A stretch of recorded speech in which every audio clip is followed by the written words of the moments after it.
naman na video mula sa part 22 about sa pagpapaalam ni Kalingap dito sa parents ni Biancy na pwede lumalabas sila ganun paminsan-minsan. Tapos another highlight doon sa part 23 ng sinabi ng nanay ni Biancy. Panoorin natin mga guys. Nay, kumusta po kayo? Hello. Okay naman po. Huwag po kayo masyado magpagod.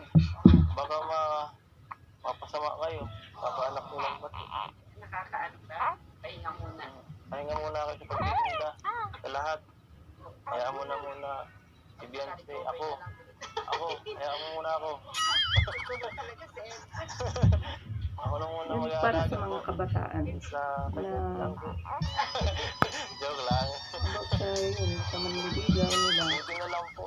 Hindi po kayo tiwala ng sa magulang. nung Ano, nag-ano. Nanganak kayo. Hindi naman po at may PhilHealth naman po si Papa. mabait yung Sa PhilHealth parents naman ni po. Biancy. Sinano niya ng Pero malaki pa rin yung gastos ko yun. Opo, yung sa pang-araw-araw sa ospital. Siya naman na nagbantay. Tapos Oo ang nga. dalawa ni pinsan niya, magbantay sa akin. Kaya nga po na alam, ano ko rin. Kasi kung nakaraan, alas gabi-gabi ata siya na tapos napunta pa dito, nakuha ng gamit. Napakabusong bata. Mabait yan, mabait naman yan. Talagang naaasahan ko. Nakatulong po ba yung mga Totoo naman bibigyan yun. ng mga Mas Ay, kalingap sa kilala kayo ng sobrang laking tulong po ng kalingap sa amin. Dahil nakadagdag din po ng sa ospital. mga bawas ko. Buti tama naman po. po. Pero yung niya, yung may savings na siya, talagang hindi namin Ay, pinigil. hindi mo ginagalaw. Talagang inuhot na siya. Yun nga. Kaya, Yun nga, lagi sinasabi niya yung pera niya nasa bangko. Paano ito yung kukunin mo? Hindi niya kinukuha eh. hindi niya talaga kinukuha. Kaya kahapon yata budget. Baka wala na kayong pambayad, hindi niya pa kinukuha yung pera. Hindi niya sabi ko sa kanya, magtitipid naman po kami. Hindi naman po laging, porque may dumadating sa atin na grasya, i-aabusin na natin. Kailangan pa rin natin magtitipid. Pero pag kailangan naman po, okay lang. Kala ko ibubuting na naman ng mga Kulay, total lang dito na rin po ako magpapaalam na rin po ako sa inyo dahil minsan naano po kami ni Biancy, minsan nalabas kami tapos naano ko siya, parang sinasamahan ko siya sa mga sa alam mo pag may kailangan siya sa labas, pupuntahan, minsan inahatid ka. Okay lang po ba yun?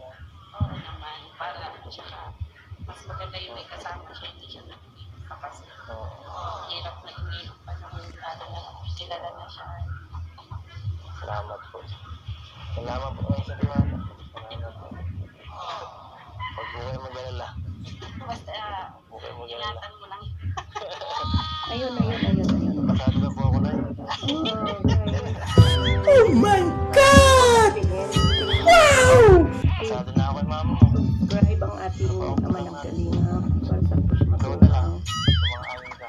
Kalingap Rap, ating mga vlog. Po. And Salamat din po sa tiwala niyo sa akin. Hindi lang sa akin, pati kinakay kay Edo. Salamat po sa tiwala. Wala naman po sa Salamat po. Kasi yun. Pasalamat Thank you po na sa pag-intindi po. Sana po ay magtuloy-tuloy pa po yung hanggang si Biancy ay makapagtapos ng pag-aaral, di ba? Yun yung pinaka-importante yun. po talaga ako. Kasi ano yung bahay kung wala namang Salamat po. trabaho or walang magandang Para trabaho. po sa sarili niya pinaka. Para sa sarili niya.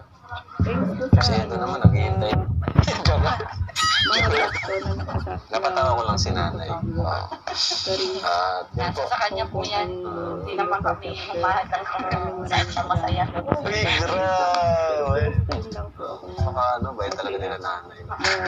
bigyan Naman natin best. sa mga Tama patawang po. pa lang ito. Kasi pag hinadlangan, mas lalo silang nagiging Bigay parang sa rebellious. Sa akin lang po. sa mga video ng Oo, saka yung basta doon yung limitation. Kaya alam niya naman kung hanggang saan mauman. Kaya kahit na hindi ko siya nakakaulit ng mga alanganin ko. Oo. Ate Edna Vlog. Wala pa ako. Basta, saka isa pa nakita ko, dapat open din sa magulang. Mag-share kung may problema. Hindi maganda. Mag-share ka lang ng problema mo. Kasi, kanina ko nga narinig yan, si Medit ba? Kay Carla? Ayun. Hindi, si Medit. Sabi ni Medit na mas nag-open siya sa magulang niya kasi pag nag-share siya sa barkada niya, mas hindi siya kilala, parang ganun. Sabi nga ni Medit, mas okay na mag-open sa kanyang magulang kasi mas nakakatulong yung magulang kaysa doon sa mag-open siya sa mga kaibigan, di naman alam yung sitwasyon. Diba? Kasi mas kilala mo ang magulang. Yun, mas kilala ka ng, mas may concern ng magulang. Iba kasi, hindi nag-open sa parents, no? Yung iba, parang mas gusto nila sa mga kaibigan. Inaano ko siya, tinatanong ko siya, ano naman yung feelings mo, ganyan. Kasi akala ko sa ano lang wala. Nahatsit ka pala ni nanay, oh. Nagkaano siya sa akin.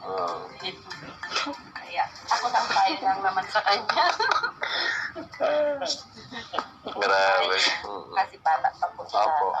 May ano pa, ano pa yung panahon na Tama. sabi pa siyang dadanasin na Pagsubok.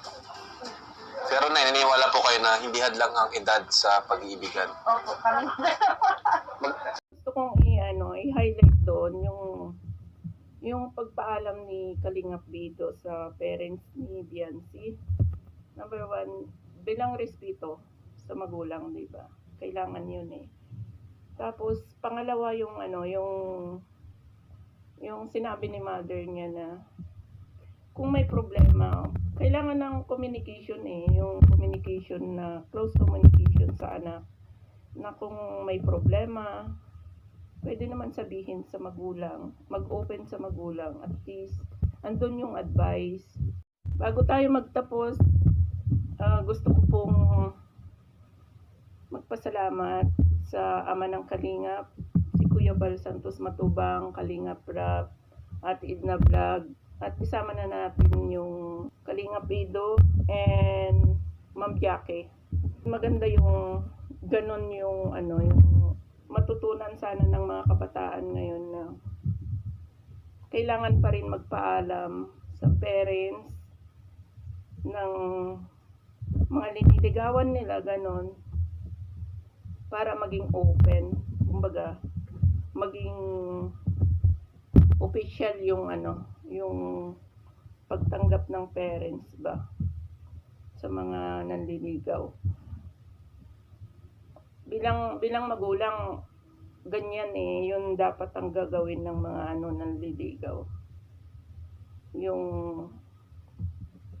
kailangan magpaalam ka muna, o kailangan yung mga babae rin, kahit na pinayagan ka na nandoon pa rin yung communication mo na kailangan magpaalam ka sa parents mo na walang sekreto. Kumbaga, kung may problema, ganon, hindi yung ipopost kung sa FB, kasi karamihan ngayon ng mga kabataan ngayon is pinupost nila yung nararamdaman nila sa Facebook, sa mga kaibigan, na mas kilala naman kayo ng parents nyo. Why not kung sa parents kayo magsabi at ma-advisean kayo ng parents? Yun lang naman po yung gusto kong i-highlight sa teleserye na yun. Yung maraming matututunan ng mga kabataan doon sa pinakitang pagpayag, nandun yung pagpayag, yung pag-trust sa anak, yung kailangan yung close communication sa anak. Yun dapat. At maraming salamat po sa mga GC namin sa kapwa reactor, napasali tayo. Paki-subscribe na rin yung mga kasamahan ko sa GC ng Kalingap Reactor. Caris, Kung An Singapore chapter. Maraming salamat po sa nag-watch ng video ito. Bye-bye, hanggang sa muli.